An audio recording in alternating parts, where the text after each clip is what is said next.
ನಮಸ್ಕಾರ ಸ್ನೇಹಿತರೆ, welcome back to tech facts Kannada ಚಾನಲ್ಗೆ. ನಾನು ನಿಮ್ಮ ಮಂಜುನಾಥ್ ಶೆಟ್ಟಿ. ಸ್ನೇಹಿತರೆ, ಗೃಹಲಕ್ಷ್ಮಿ ಯೋಜನೆಯ 11ನೇ ಕಂತಿನ ಹಣ ಈಗಾಗಲೇ 60% ಅಷ್ಟು ಜನರಿಗೆ ಇನ್ನೂ ಕೂಡ ಬಂದಿಲ್ಲ. ಈಗಾಗಲೇ 40% ಅಷ್ಟು ಜನರಿಗೆ ಹಣ ಬಂದಿದೆ. ಇನ್ನು ಉಳಿದಂಥ 60% ಅಷ್ಟು ಜನರಿಗೆ ಇನ್ನು ಮುಂದೆ ಹಣ ಬರುತ್ತಾ ಇಲ್ವಾ ಅಂತೇಳ್ಬಿಟ್ಟು ಕೂಡ ಹಲವಾರು ಜನರಿಗೆ ಡೌಟ್ ಇದೆ. ಹಾಗೆಯೇ ಕೆಲವೊಂದಿಷ್ಟು ಕಡೆ ಕೂಡ ಪ್ರತಿಭಟನೆಗಳು ನಡೀತಾ ಇದೆ. ಆದರೆ ಸ್ನೇಹಿತರೆ, ಈಗಾಗಲೇ 60% ಅಷ್ಟು ಜನರಿಗೆ ಈಸಿಯಾಗಿ ಹಣ ಸಿಗೋದಿಲ್ಲ. ಅಂದರೆ ಸ್ವಲ್ಪ ದಿನಗಳ ಕಾಲ ವೆಯ್ಟ್ ಮಾಡಬೇಕಾಗತ್ತೆ. ಈಗಾಗಲೇ 40% ಅಷ್ಟು ಜನರಿಗೆ ಏನು ಹಣ ಹೋಗಿದೆಯೋ ಅಕೌಂಟಿಗೆ, ಅದೇ ರೀತಿಯಾಗಿ ಇನ್ನುಳಿದಂಥ 60% ಅಷ್ಟು ಜನರಿಗೆ ಬೇಗ ಹೋಗಿ ತಲುಪುತ್ತನ್ನೋದು ಯಾವುದೇ ರೀತಿಯಾದ ಗ್ಯಾರಂಟಿ ಇಲ್ಲ. ಸೊ ಎಷ್ಟು ದಿನಗಳ ಕಾಲ ವೆಯ್ಟ್ ಮಾಡಬೇಕಾಗುತ್ತೋ ಗೊತ್ತಿಲ್ಲ. ಇದ್ರ ಬಗ್ಗೆ ಒಂದಿಷ್ಟು ಮಾಹಿತಿನ ಈ ವಿಡಿಯೋದಲ್ಲಿ ನಿಮಗೆ ತಿಳಿಸುವಂಥ ಪ್ರಯತ್ನ ಮಾಡ್ತೀನಿ. ಜೊತೆಗೆ ಸ್ನೇಹಿತರೆ, ಈ ಯೋಜನೆಯಲ್ಲಿ 15% ಅಷ್ಟು ಮಹಿಳೆಯರನ್ನು ಹೊರಗಾಗ್ತಾ ಇದ್ದಾರೆ. ಅಂದರೆ ಈ ಯೋಜನೆಯಿಂದನೇ ಹೊರಗಾಗ್ತಾ ಇದ್ದಾರೆ. ಸೊ ಯಾರ್ಯಾರಿಗೆ ಈ ಯೋಜನೆಯಿಂದ ಹೊರಗೆ ಹಾಕ್ತಾರೆ ಅಂತ ಕೂಡ ಈ ವಿಡಿಯೋದಲ್ಲಿ ತಿಳ್ಕೊಳ್ಳೋಣ. ವಿಡಿಯೋನ ಎಲ್ಲೂ ಸ್ಕಿಪ್ ಮಾಡದೆ ಕೊನೆ ತನಕ ನೋಡೋದಕ್ಕೆ ಟ್ರೈ ಮಾಡಿ. ನೀವಿನ್ನೂ ಯಾರ್ಯಾರು ನನ್ನ ಚಾನಲ್ನ ಸಬ್ಸ್ಕ್ರೈಬ್ ಮಾಡಿಲ್ಲೋ ಪ್ಲೀಸ್ ಸಬ್ಸ್ಕ್ರೈಬ್ ಮಾಡಿ, ಪಕ್ಕದಲ್ಲಿರುವಂಥ ಬೆಲ್ ಐಕಾನ್ನ ಪ್ರೆಸ್ ಮಾಡಿ. ಇದುವರೆಗೂ ನನ್ನ ಚಾನಲ್ನ ಸಬ್ಸ್ಕ್ರೈಬ್ ಮಾಡಿ ನನಗೆ ಸಪೋರ್ಟ್ ಮಾಡ್ತಾ ಬಂದವರಿಗೆಲ್ಲರಿಗೂ ಕೂಡ ತುಂಬಾ ಥ್ಯಾಂಕ್ಸ್. ಈ ವಿಡಿಯೋ ನಿಮಗೆ ಇಷ್ಟ ಆಗ್ತಾ ಇದ್ದರೆ ಒಂದು ಲೈಕ್ ಮಾಡಿ, ಸಾಧ್ಯವಾದಷ್ಟು ನಿಮ್ಮ ಸ್ನೇಹಿತರಿಗೆ ಈ ವಿಡಿಯೋನ ಶೇರ್ ಮಾಡಿ, ಅವರಿಗೂ ಕೂಡ ಈ ವಿಡಿಯೋದಿಂದ ಉಪಯೋಗನ ಪಡ್ಕೊಳ್ಳಿ ಅಂತ ಹೇಳ್ತಾ ವಿಡಿಯೋನ ಶುರು ಮಾಡೋಣ. ಸ್ನೇಹಿತರೆ, ಗೃಹಲಕ್ಷ್ಮಿ ಯೋಜನೆಯ 11ನೇ ಕಂತಿನ ಹಣ ಈಗಾಗಲೇ 40% ಅಷ್ಟು ಮಹಿಳೆಯರ ಅಕೌಂಟಿಗೆ ಹೋಗಿದೆ. ನಿಮಗೂ ಅನಿಸ್ಬೋದು ಅಕ್ಕಪಕ್ಕದ ಮನೇಲಿ ಬಂದಿದೆ, ನಮಗಿನ್ನೂ ಬಂದಿಲ್ಲ ಅಂತ ಹೇಳ್ಬಿಟ್ಟು. ಆದರೆ ಇನ್ನುಳಿದಂಥ 60% ಮಹಿಳೆಯರಿಗೆ ಹಣನೇ ಹೋಗಿಲ್ಲ. ಆ 60% ಮಹಿಳೆಯರಲ್ಲಿ ನೀವು ಕೂಡ ಒಬ್ಬರು ಆಗಿರ್ಬೋದು ಸ್ನೇಹಿತರೆ. ಆದರೆ ಸ್ನೇಹಿತರೆ, ಇವಾಗ ಯಾಕೆ ಹಣನ ನಮಗೆ ಇನ್ನೂ ಹಾಕಿಲ್ಲ ಅಂತ ತಿಳ್ಕೊಳ್ಳೋದಾದರೆ, ಈಗಾಗಲೇ 15% ಅಷ್ಟು ಮಹಿಳೆಯರು ಬೋಗಸ್ನ ಡಾಕ್ಯುಮೆಂಟ್ಸ್ನ ಕೊಟ್ಟು ಅವರು ಅರ್ಜಿನ ಸಲ್ಲಿಸಿದ್ದಾರೆ. ಯಾವುದ್ಯಾವುದೋ ಡಾಕ್ಯುಮೆಂಟ್ಸನ್ನು ಕೊಟ್ಟಿದ್ದಾರೆ, ಸರಿಯಾದ ಡಾಕ್ಯುಮೆಂಟ್ಸ್ ಕೂಡ ಕೊಟ್ಟಿಲ್ಲ.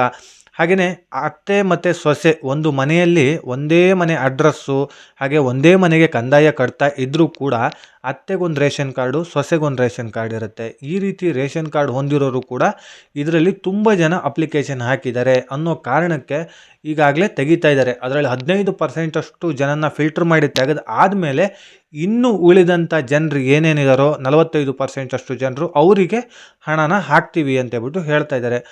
ಸೊ ಇದು ಇಮ್ಮಿಡಿಯೇಟ್ಲಿ ಆಗೋ ಕೆಲಸ ಅಂತೂ ಅಲ್ಲ. ಇದು ಇನ್ನೂ ಸ್ವಲ್ಪ ದಿನಗಳ ಮಟ್ಟಿಗೆ ಮುಂದೂಡಿಕೆ ಆಗ್ತಾ ಇರುತ್ತೆ.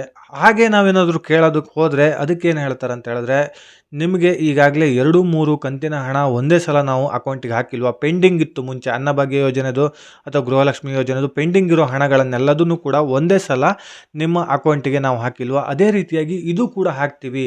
11ನೇ ಕಂತಿನ ಹಣ ಆಗಿರ್ಬೋದು, 12ನೇ ಕಂತಿನ ಹಣ ಆಗಿರ್ಬೋದು, ಎಲ್ಲದನ್ನು ಸೇರಿ ಒಂದೇ ಸಲ ನಿಮ್ಮ ಅಕೌಂಟಿಗೆ ಹಾಕ್ತೀವಿ ಅಂತೇಳ್ಬಿಟ್ಟು ಸರ್ಕಾರದ ಕಡೆಯಿಂದ ಮಾಹಿತಿ ಬರ್ತಾ ಇರೋದು. ಆದರೆ ಈಗಾಗಲೇ ವಿಪಕ್ಷಗಳು ಹೇಳಿತ್ತು ಏನಂತ ಹೇಳಿದ್ರೆ, ಎಲೆಕ್ಷನ್ ಆದಮೇಲೆ, ಈಗಾಗಲೇ ಲೋಕಸಭೆ ಎಲೆಕ್ಷನ್ ಆದಮೇಲೆ ಈ ಯೋಜನೆಗಳನ್ನೆಲ್ಲ ಸ್ಟಾಪ್ ಮಾಡ್ತಾರೆ ಅಂತ ಹೇಳಿದರು. ಯಾಕಂದರೆ ಸ್ನೇಹಿತರೆ, ಈಗಾಗಲೇ ಕರ್ನಾಟಕ ಸರ್ಕಾರದಲ್ಲಿ 5 ಯೋಜನೆಗಳನ್ನು ಈ ಕಾಂಗ್ರೆಸ್ ಸರ್ಕಾರ ಜಾರಿಗೊಳಿಸಿದೆ. ಗೃಹಲಕ್ಷ್ಮಿ ಯೋಜನೆ, ಶಕ್ತಿ ಯೋಜನೆ, ಗೃಹ ಜ್ಯೋತಿ ಯೋಜನೆ, ಹಾಗೆಯೇ ಯುವ ನಿಧಿ ಯೋಜನೆ, ಜೊತೆಗೆ ಅನ್ನಭಾಗ್ಯ ಯೋಜನೆ. ಈ 5 ಯೋಜನೆ ಕೊಟ್ಟರೂ ಕೂಡ ಕರ್ನಾಟಕದಲ್ಲಿ ಅಂಥದ್ದೇನು ಮೆಜಾರಿಟಿ ಬರಲೇ ಇಲ್ಲ ಕಾಂಗ್ರೆಸ್ ಪಕ್ಷದಿಂದ. ಹಾಗಾಗಿ ಈ ಲೋಕಸಭಾ ಎಲೆಕ್ಷನ್ ಆದಮೇಲೆ ಕರ್ನಾಟಕ ಮಹಿಳೆಯರು ಇಷ್ಟೊಂದು ಫ್ರೀ ಕೊಟ್ಟರೂ ಕೂಡ ಅವ್ರು ನಮ್ಮನ್ನ ಗೆಲ್ಸಿಲ್ಲ ಅನ್ನೋ ಕಾರಣಕ್ಕೆ ಇನ್ನು ಮುಂದೆ ಅವರಿಗೆ ಕೊಡುವಂತಹ ಯೋಜನೆಗಳೇನೇನಿದೆಯೋ ಅದರಲ್ಲಿ ಎಲ್ಲದನ್ನು ಕಟ್ ಮಾಡ್ತಾ ಹೋಗೋಣ, ಆದಷ್ಟು ಯೋಜನೆಗಳನ್ನು ಕೊಡೋದನ್ನ ಕಮ್ಮಿ ಮಾಡ್ತಾರೆ ಅಂತ ಹೇಳ್ಬಿಟ್ಟು ಈಗಾಗಲೇ ಲೆಕ್ಕಾಚಾರ ಹಾಕ್ಕೊಂಡಿದೆ ಅಂತ BJP ಸರ್ಕಾರ ಕೂಡ ಇದ್ರ ಬಗ್ಗೆ ವಾದ ಮಾಡ್ತಾ ಇದೆ.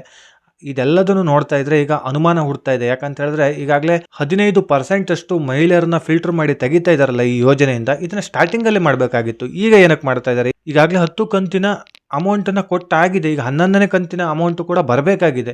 ಈಗ 12ನೇ ಕಂತು, ಈ ಜುಲೈ ಬಂದರೆ 12ನೇ ಕಂತಿದು. ಆದರೂ ಇನ್ನೂ ಕೂಡ ಅವರು ಆ ಯೋಜನೆಗೆ ಯಾರ್ಯಾರು ಬೋಗಸ್ ಮಾಡಿದಾರೋ, ಯೋಜನೆಗೆ ಯಾರ್ಯಾರು ಫೇಕ್ ಆಗಿ ಅರ್ಜಿನ ಸಲ್ಲಿಸಿದಾರೋ ಅವ್ರನ್ನೆಲ್ಲರನ್ನು ಇವಾಗ ಫಿಲ್ಟರ್ ಮಾಡ್ತಾ ಇದ್ದಾರೆ. ಸ್ಟಾರ್ಟಿಂಗಲ್ಲೇ ಅವ್ರನ್ನೆಲ್ಲ ಫಿಲ್ಟರ್ ಮಾಡಿ ತೆಗೆದು ಎಷ್ಟು ಜನ ಉಳಿದಿದ್ದಾರೋ ಅವರಿಗೆ ಈ ಯೋಜನೆ ಕೊಡಬೇಕಾಗಿತ್ತು. ಆದರೆ ಈಗ ಮಾಡ್ತಾ ಇರೋದು ಒಂಥರ ಅನುಮಾನನೇ ಹುಟ್ಟುತ್ತಾ ಇದೆ ಸ್ನೇಹಿತರೆ. ಸೊ 1,20,00,000 ಈ ಗೃಹಲಕ್ಷ್ಮಿ ಯೋಜನೆಗೆ ಫಲಾನುಭವಿಗಳಿದ್ದಾರೆ. ಸೊ ಸ್ನೇಹಿತರೆ, ಈಗಾಗಲೇ 40% 70% ಅಷ್ಟು ಮಹಿಳೆಯರಿಗೆ ಹಣ ಹೋಗಿದೆ ಅಂತ ಹೇಳಿದ್ರೆ ಇನ್ನುಳಿದಂಥ 60% ಅಂತ ಹೇಳಿದ್ರು ಕೂಡ ಹತ್ತತ್ರ 70 ಲಕ್ಷ 65ರಿಂದ 70 ಲಕ್ಷದಷ್ಟು ಮಹಿಳೆಯರಿಗೆ ಇನ್ನೂ ಕೂಡ ಹಣ ಹೋಗಿಲ್ಲ. ಸೊ ನಿಮಗೂ ಕೂಡ ಬರದೇ ಇರೋ ಚಾನ್ಸಸ್ ಇರುತ್ತೆ. ಆದರೆ ಜೂನ್ 28ನೇ ತಾರೀಕಿಗೆ ಮಹಿಳಾ ಮತ್ತು ಮಕ್ಕಳ ಕಲ್ಯಾಣ ಇಲಾಖೆ ಸಚಿವರಾದಂಥ ಲಕ್ಷ್ಮೀ ಹೆಬ್ಬಾಳ್ಕರ್ ಅವರು ಹೇಳಿದರು, ಈ ತಿಂಗಳ ಒಳಗೆ ಅಂದರೆ ಜೂನ್ 30ರ ಒಳಗಾಗಿ ಎಲ್ಲರ ಖಾತೆಗೂ ಹಣ ಜಮಾ ಆಗುತ್ತೆ ಅಂತ ಹೇಳ್ಬಿಟ್ಟು ಪ್ರೆಸ್ ಮೀಟಲ್ಲಿ ಹೇಳಿದರು. ಆದರೆ ಹೇಳಿರೋದೇನೋ ನಿಜ, ಎಷ್ಟೋ ಜನರಿಗೆ ಇನ್ನೂ ಕೂಡ ಹಣ ಬಂದಿಲ್ಲ. ಸೊ ನಿಮಗೂ ಕೂಡ ಹಣ ಬಂದಿದೆಯಾ ಇಲ್ವಾ ಅಂತ ಹೇಳ್ಬಿಟ್ಟು ನನ್ನ ಕಾಮೆಂಟ್ ಸೆಕ್ಷನಲ್ಲಿ ಕಾಮೆಂಟ್ ಮಾಡೋದನ್ನು ಮಾತ್ರ ಮರಿಬೇಡಿ. ಸೊ ಗೃಹಲಕ್ಷ್ಮಿ ಯೋಜನೆ ಬಗ್ಗೆ ಇನ್ನೇನೇ ಅಪ್ಡೇಟ್ಸ್ ಬಂದರೂ ನಾನು ನಿಮಗೆ ತಿಳಿಸುವಂಥ ಪ್ರಯತ್ನ ಮಾಡ್ತೀನಿ. ಇದೇ ರೀತಿ ಇನ್ಫಾರ್ಮೇಟಿವ್ ವಿಡಿಯೋಂದಿಗೆ ನಾನು ಮುಂದಿನ ವಿಡಿಯೋದಲ್ಲಿ ಸಿಗ್ತೀನಿ. ಅಲ್ಲಿಯವರೆಗೂ ಧನ್ಯವಾದಗಳು.